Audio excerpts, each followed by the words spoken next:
Yeah, thank you, Mr Speaker. I'll just take a short call. The Green Party supports this bill. We think it makes sense for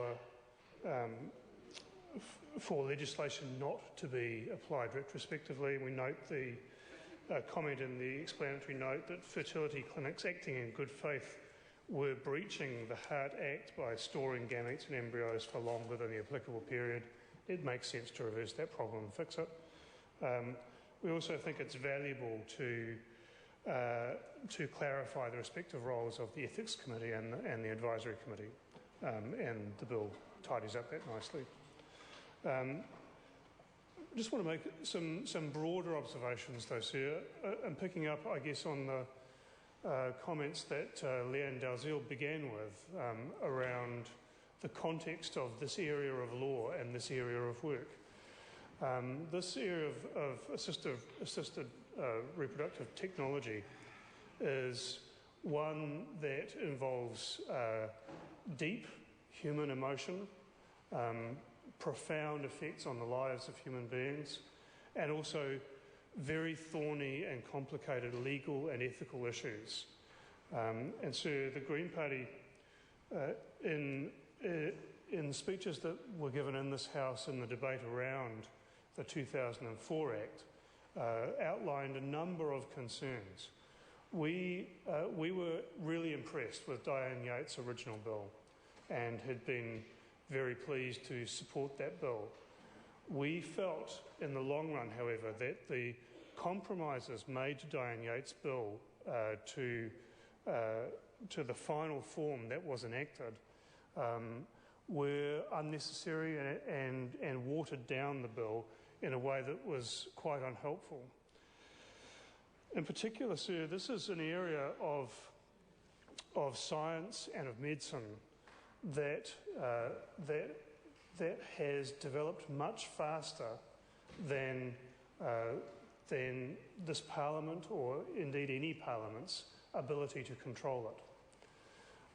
And one of the opportunities that was lost by moving with a truncated form of Diane Yates' bill was to actually make a big step in catching up to the progress that had been made scientifically. We had felt that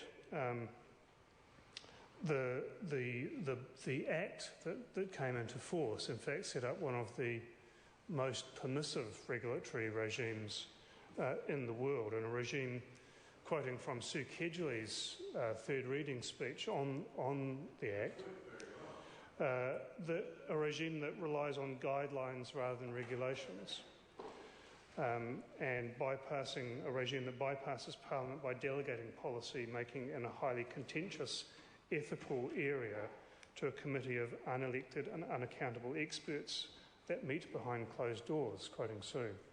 So I think there are some residual concerns that we have around the Act. And one of the things that Sue Kedgley said in that speech, in that third reading speech, was that she was sure that not passing comprehensive law would mean that the issues would come back to this House.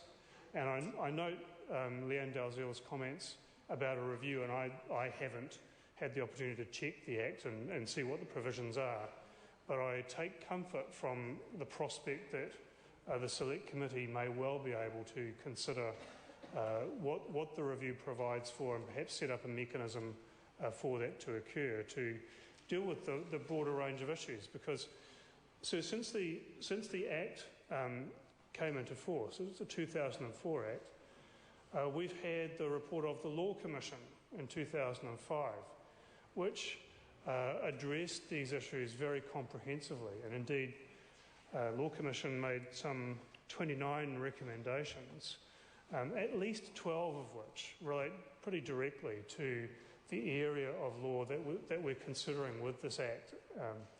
And so it seems appropriate for Parliament to have an appropriate mechanism to consider and deal with the recommendations that the Law Commission has made.